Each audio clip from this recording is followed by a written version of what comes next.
Hello दोस्तों, America के famous inventor और बिजनेसमैन थॉमस अल्वा एडिसन को आप सभी जानते होंगे, जिनकी बदौलत आज हमारी जिंदगी में रोशनी आई।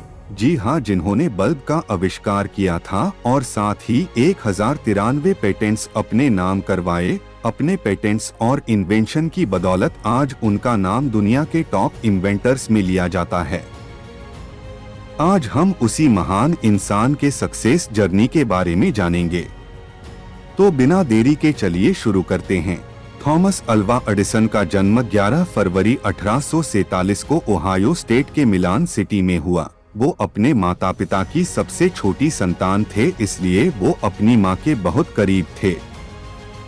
स्कूल के शुरुआती दिनों में उन्हें स्कूल से मंदबुद्धि बताया गया और 3 महीने स्कूल में बिताने के बाद थॉमस की मां ने उन्हें घर पर ही पढ़ाना शुरू किया।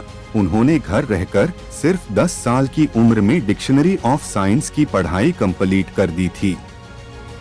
ऐसा कहा जाता है कि थॉमस एडिसन को बचपन से ही स्कारलेट फीवर नाम की बीमारी हुई थी, जिससे उनको कम सुनाई देता था और बचपन में सही से इलाज न मिलने की वजह से उनकी ये बीमारी सही समय पर ठीक न हो सकी और एंड टाइम में वो पूरी तरह से बहरे हो चुके थे।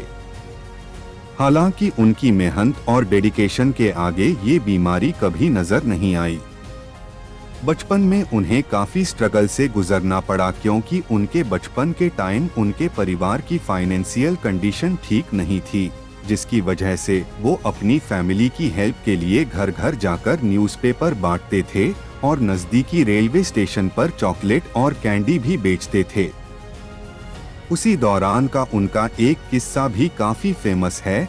जब वो रेलवे स्टेशन पर कैंडी बेचने का काम करते थे, तब उन्होंने रेल ट्रैक पर घूम रहे एक 3 साल के बच्चे की जान भी बचाई थी और उस 3 साल के बच्चे के पिता ने ही थॉमस को टेलीग्राफी सिखाई थी। जब थॉमस के सुनने की शक्ति कम होती गई, तो वो सीखी गई टेलीग्राफी उनके बहुत काम आई और उसके बाद उन्हें टेलीग्राफी में जॉब भी मिल गई। 1864 में थोमा लुइसविल, केंट की चले गए, जहां उन्होंने प्रेस ब्यूरो में काम भी किया। थॉमस वहां नाइट ड्यूटी करते थे ताकि दिन में उन्हें अपने एक्सपेरिमेंट्स के लिए टाइम मिल सके और उसी ऑफिस में बैटरी के साथ एक एक्सपेरिमेंट के दौरान एसिड फ्लोर पर गिर जाने की वजह से उन्हें वहां से नौकरी से निकाल दिया। वहां से निकलकर 1968 में थॉमस ने इलेक्ट्रिक वोट रिकॉर्डर बनाकर अपनी इन्वेंशन की जर्नी का पहला पेटेंट अपने नाम करवा दिया, जिसे बाद में जाकर किसी ने नहीं खरीदा। लेकिन उस बात से वो निराश होने की बजाय अपने नए इन्वेंशन में लग गए। उसके बाद उन्होंने यूनिवर्सल स्टॉक प्रिंटर बनाया और उन्होंने इसे $3000 में बेचा। इसके बाद 1870 से 1876 तक उन्होंने कई इन्वेंशंस किए। उसी दौरान 1871 में जब थॉमस 24 साल के थे, तब उनकी शादी 16 की मेरी स्टिलवेल से हुई और उनसे उन्हें 3 बच्चे भी हुए। लेकिन शादी के 13 साल बाद मेरी की किसी बीमारी की वजह से डेथ हो गई। उसके 2 साल बाद थॉमस ने मीना मिलर से 1886 में शादी की, जिनसे उन्हें 3 और बच्चे हुए। 1877 में थॉमस ने फोनोग्राफ मशीन का इन्वेंशन किया, जिसके कारण उन्हें काफी फेम मिला और 1878 के बाद थॉमस अपने फेमस इन्वेंशन बल्ब को बनाने में लग गए। थॉमस ने बल्ब बनाने में 1000 से ज्यादा एक्सपेरिमेंट्स किए, लेकिन वो इन सब में असफल रहे। फिर भी उन्होंने हार नहीं मानी।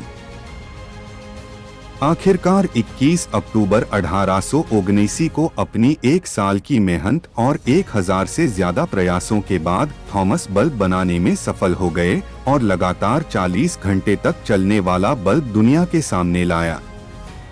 आज भी मार्केट में पुराने टाइप के दिखने वाले जो बल्ब मिलते हैं, जो फिलामेंट्स और ग्लास से बने होते हैं, उन्हें एडिसन बल्ब भी कहा जाता है। एक्सरे रेडियोग्राफी के लिए थॉमस ने फ्लोरोस्कोप का आविष्कार किया और 100 साल बाद आज भी इस तकनीक का यूज किया जाता है।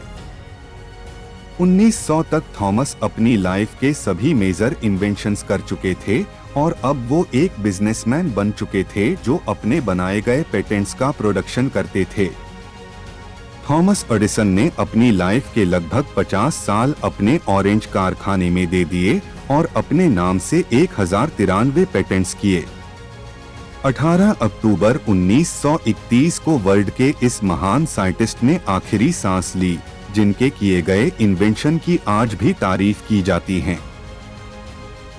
थॉमस अल्वा एडिसन की कुछ नया करने की चाह को फाइनेंशियल कंडीशन नहीं रोक सकी। उन्होंने सब्जी और न्यूज़पेपर बेचकर उन पैसों को अपने इन्वेंशंस में इन्वेस्ट किया। आज बहुत से लोगों को नहीं पता कि उन्हें कम सुनाई देता था, लेकिन उनकी ये तकलीफ उनके किए गए कामों के सामने फीकी लगती है। इसी कारण उनकी ये कमी कभी सामने नहीं आई। बचपन में मंदबुद्धि बताकर स्कूल से निकाले गए वही एडिसन एक दिन दुनिया के एक महान साइंटिस्ट बनकर सामने आए। दोस्तों, देखा आपने कैसे एक मंदबुद्धि इंसान एक महान साइंटिस्ट बना। मैं उनसे काफी इंस्पायर हूँ। उनके मेहनत और लगन से ही उन्हें सक्सेस मिले हैं। आपने थॉमस अल्वा एडिसन की सक्सेस स्टोरी से क्या सीखा? और आपको थॉमस अल्वा एडिसन की सक्सेस स्टोरी कैसी लगी, ये हमें कमेंट जरूर कीजिए। ऐसा ही वीडियो देखने के लिए हमारी चैनल को सब्सक्राइब कीजिए, वीडियो लाइक कीजिए और अपने दोस्तों को शेयर कीजिए। आपका बहुमूल्य समय देने के लिए दिल से धन्यवाद।